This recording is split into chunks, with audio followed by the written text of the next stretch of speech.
begona odamga gapira olmaysan, lekin sinfdoshga bir paytda dardingni kimgadir ochging keladi.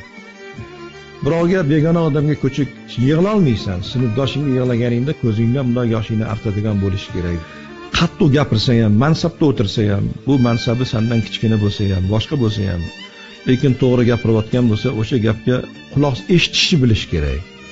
O'sha og'aynini sinfdoshi o'zing amaling, mansabing katta bo'lgan taqdirda gapiradigan, dakki beradigan bo'lsa, xafa bo'lish kerak emas. O'sha narsani to'g'ri qabul qilish kerak.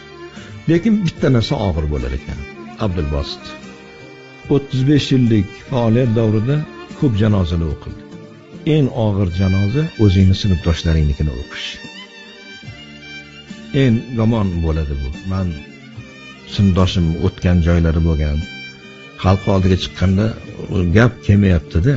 O'sha bolalik esimga keldi. O'sha kuni tobut tepasida turibmiz. Maktabda o'sha chopib o'ynab yurgan davrlar kelyapti esga.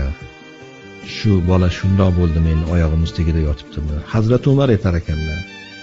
Bugun men janozani o'qidim, ertaga Hazrat Umar o'ldirilsa ajablanmaylar. Ertaga navbat menga ham keladi. Eng og'ir o'zingning sinfdoshing, o'zingning ulfatingni tobutini ko'tarish janozasini o'qish.